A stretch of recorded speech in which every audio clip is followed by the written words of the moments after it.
warahmatullahi wabarakatuh. Waalaikumsalam warahmatullahi wabarakatuh. Apa kabar hari ini? Baik. Sehat semua? Alhamdulillah. Ya, semangat ya? Semangat. Jadi hari ini kita akan belajar mata pelajaran akidah akhlak. Seperti biasa, sebelum melaksanakan kegiatan belajar, silahkan pimpin doa terlebih dahulu. Kepada ketua kelas silahkan dipimpin. Ayo teman-teman, sebelum belajar kita membaca doa bersama-sama dalam hati. Berdoa dimulai. Berdoa selesai. Ibu sebelumnya akan mengabsen kalian. Asep tadi kemana? Tadi. Saiful, izin. Ya, Saiful di sini biasanya ya. Yang terakhir itu Dina kemana Dina? Tidak tahu. Biasanya di sana. Apa? Nggak ada keterangan? Nggak ada WA ke kalian? Jadi intinya kalau misalkan kalian tidak ke sekolah itu harus memberikan kabar. Mau izin, mau sakit atau apapun juga harus memberikan kabar. Jadi kemarin ada yang ingat gak apa yang telah kita pelajari pada pertemuan kemarin? Akhlak tercela. Tentang apa materinya? Ria dan nifas. Nah, sekarang ibu akan memberikan materi tentang hubbud dunya. Mungkin kalian sudah tidak asing lagi dengan kata-kata hubbud dunya. Apa pengertiannya coba? Mencintai dunia. Mencintai dunia. Cinta nggak kepada dunia? Cinta. Kepada akhirat cinta? Cinta. Oke, nggak apa-apa. Jadi semua itu harus cinta, tapi harus seimbang. Jadi ibu punya video, silahkan disimak videonya. Nanti juga ibu akan ada tugas untuk kalian. Silahkan disimak video berikut. Kelihatan?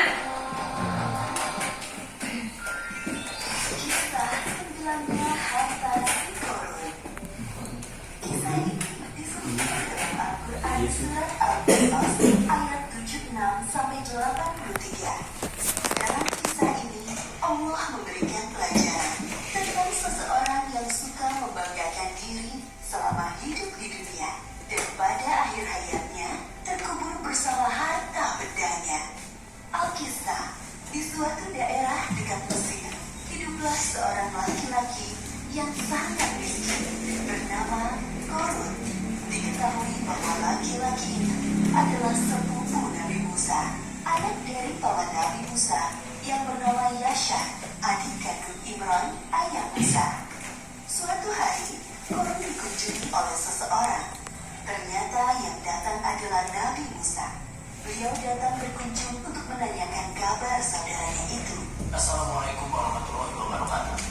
Waalaikumsalam warahmatullahi wabarakatuh. Wahai saudaraku, bagaimana kabarmu? Seperti inilah keadaanku, wahai Musa. Aku sangat miskin, sampai-sampai tidak memiliki apapun untuk dimakan. Maukah kau berdoa kepada Allah Subhanahu wa Ta'ala agar memberikanku sedikit harta supaya aku bisa bertahan hidup? Mendengar hal tersebut, Nabi Musa sangat iba dan berdoa kepada Allah agar saudaranya Korun diberi kecukupan harta. Dan permintaan itu dikabulkan oleh Allah.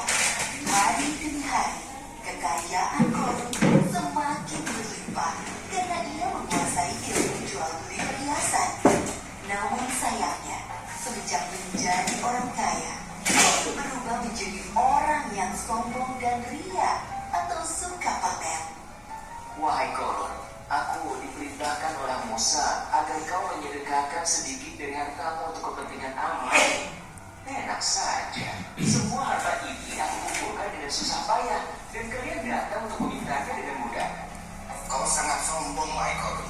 Kami hanya meminta sedikit untuk diberikan kepada orang yang membutuhkan. Lagi pula, kekayaanmu tidak akan bertambah tanpa seizin Allah. Berani sekali kau berkata seperti itu. Pergilah, jangan datang lagi kemari. Kedua utusan Nabi Musa meninggalkan rumah Korun dan melaporkan kejadian itu kepada Nabi Musa. Hartaku sungguh sangat banyak. Tidak ada seorang pun yang bisa mengambilnya dariku. Sekarang aku adalah satu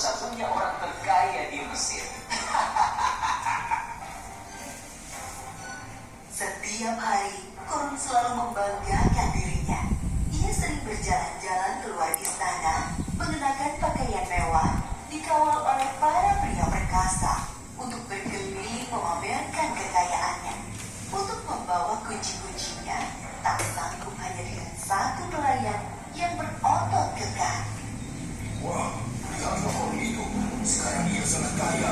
Uang yang dikenakannya menghabiskan emas yang sangat berkilau. Benar saudara, tapi sayangnya dia sangat sombong. Ia lupa bahwa semua harta itu milik Allah dan akan kembali kepada Allah.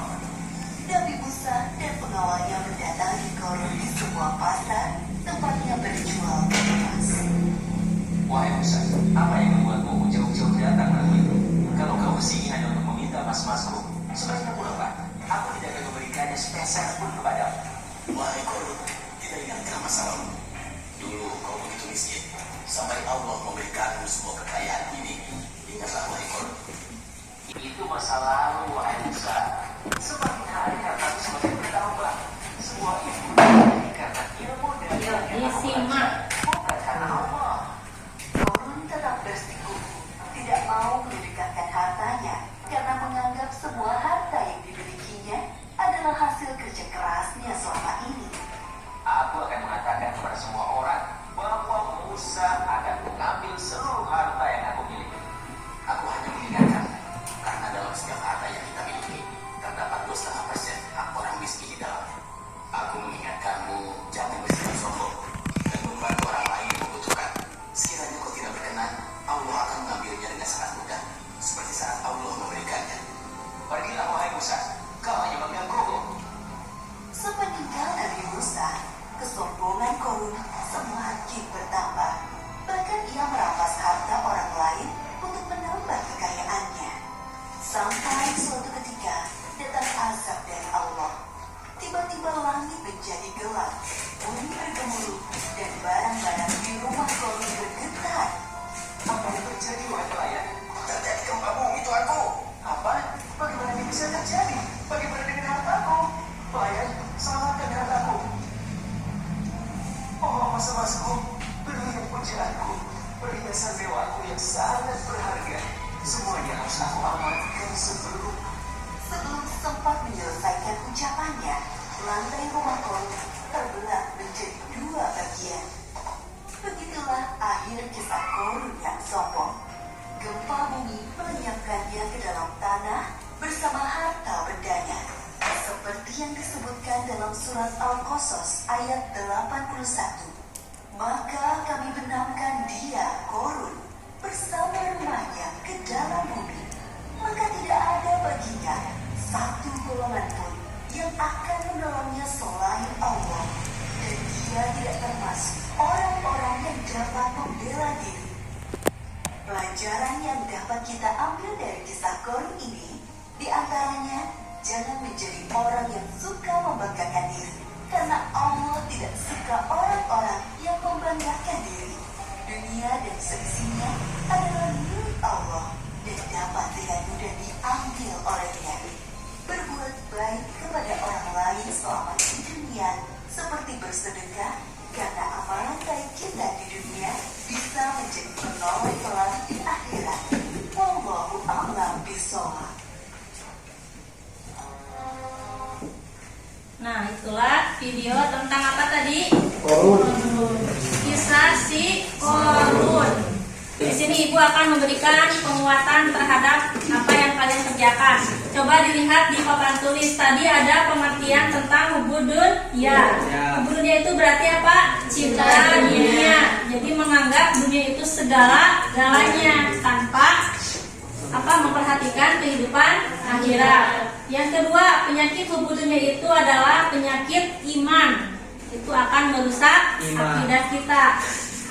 Terus akhirnya jabatan dan harta dipandang sebagai tujuan, bukan sebagai arah untuk mencari keridhaan Allah. Jadi itu makna dari hubudun dunia. Mencintai dunia secara berlebih-lebihan. Selanjutnya, ciri-ciri dan penyebab. Yang pertama, menganggap dunia itu sebagai tujuan utama. Yang kedua, suka mengumpulkan harta dan menghalalkan segala cara. Boleh gak menghalalkan segala cara? Tidak. Kita itu dilarang mencuri, dilarang merampok. Itu berarti salah satu upaya untuk menghalalkan segala cara. Yang ketiga, kikir, tidak mau berbagi. Seperti tadi di kisah Korun itu dia itu kan kaya tapi tidak mau berbagi. memiliki itu ada hak orang lain. Selanjutnya, serakah, rakus, tamak, dan tidak mensyukuri nikmat yang sedikit. Manusia itu tidak akan pernah puas. Sudah dapat satu pengen dua, sudah dua pengen tiga, setelah tiga dan seterusnya. Jadi manusia itu tidak akan pernah puas. Paham? Paham. Selanjutnya,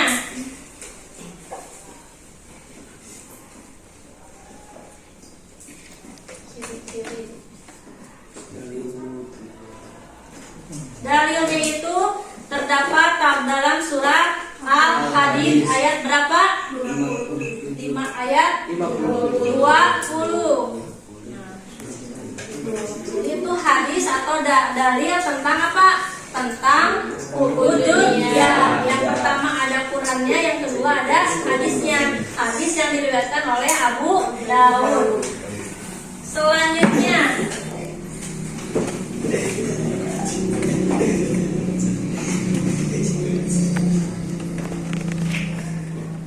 cara menghindari hubud dunia. Yang pertama, mengingat siapa? Kehidupan itu hanya sementara. Kalau yang kedua, banyak dan mengingat kematian. Yang ketiga, meyakini setiap tindakan itu adalah. Dan yang terakhir apa? Jangan merasa kekurangan. Tadi kan manusia itu serba kurang. Itulah materi hari ini. Mudah-mudahan kalian paham dan bisa mengamalkan dalam kehidupan sehari-hari. Baiklah, tadi kalian sudah menyaksikan apa tadi? Video tentang kisah si Korun. Nah, ibu mau bertanya sekarang, tapi pertanyaan ibu itu dikerjakan secara berkelompok. Yang pertama itu, apa makna dari penayangan tadi yang isi apa dalam video tersebut? Yang kedua itu, bagaimana ciri-cirinya, bagaimana cara menghindari perilaku sifat tercela dari hubudun. Ya, paham nggak? Ya, mungkin sebelumnya masih ada yang ditanyakan. Paham terhadap instruksi ibu? Paham? Ya, ibu akan memberikan LKPD-nya. Silakan dibuat kelompok. Kelompoknya sudah biasa kan? Sudah ada dibentuk? Ya. Silakan, selamat mengerjakan. Oh, jadi kia. Tutup ke masyarakat. Tapi iya baru kia.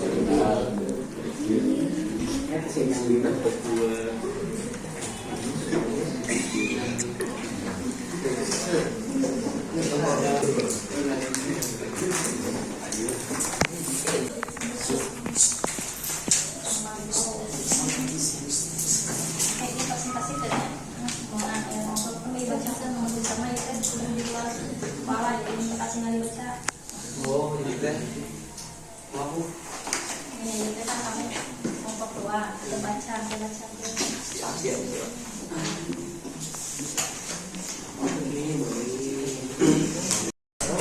Sudah mengerjakannya? Sudah. Sudah bisa mulai dipresentasikan? Sudah. Kelompok satu silakan ke depan untuk mempresentasikan hasil jawabannya. Assalamualaikum warahmatullahi wabarakatuh. Waalaikumsalam warahmatullahi wabarakatuh. Kami dari kelompok 1 akan mempresentasikan tentang makna dari hubud dunia. Makna hubud dunia. Hubud dunia merupakan istilah dalam bahasa Indonesia yang berasal dari bahasa Arab, yaitu ad-dunya hub. Secara harfiah, hubud dunia berarti cinta atau kasih sayang terhadap dunia. Tetapi dalam konteks agama, khususnya dalam Islam, hubud dunia merujuk pada cinta yang berlebihan terhadap kenikmatan duniawi, harta benda, kekayaan dan kesenangan dunia yang bersifat sementara. Fenomena ini sering dianggap sebagai gangguan spiritual yang menghalangi seseorang untuk fokus pada kehidupan akhirat dan nilai-nilai spiritual yang lebih abadi, seperti akhirat. Jadi, itu adalah makna hubud dunia. Sekian presentasi dari kelompok 1. Terima kasih atas perhatiannya. Wassalamualaikum warahmatullahi wabarakatuh. Ya, kasih semangat buat kelompok 1.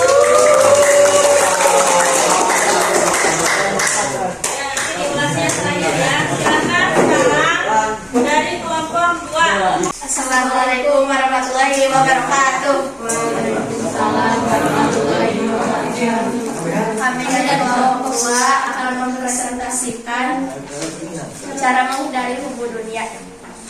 Menghindari hubbu dunia memerlukan kesadaran diri dan upaya untuk memperbaiki pola pikir dan perilaku. Beberapa cara untuk menghindari hubbu dunia. 1. Meningkatkan kesadaran akan tujuan hidup dan memahami kepentingan kehidupan akhirat. 2. Berusaha untuk membatasi dan mengendalikan hawa nafsu serta mengurangi obsesi terhadap harta dan materi. 3. Melakukan amal kebajikan dan memberikan kepada orang lain untuk meningkatkan empati dan kedermawanan. 4. Mengutamakan ibadah dan mengikuti ajaran agama dengan konsisten. 5. Menjalani hubungan dengan orang-orang yang berpikiran positif dan memiliki nilai-nilai spiritual yang kuat. 6. Berfokus dalam perkembangan pribadi dan spiritualisasi. Sekian dari kelompok. Assalamualaikum warahmatullahi wabarakatuh. Silakan para kelompok terakhir maju.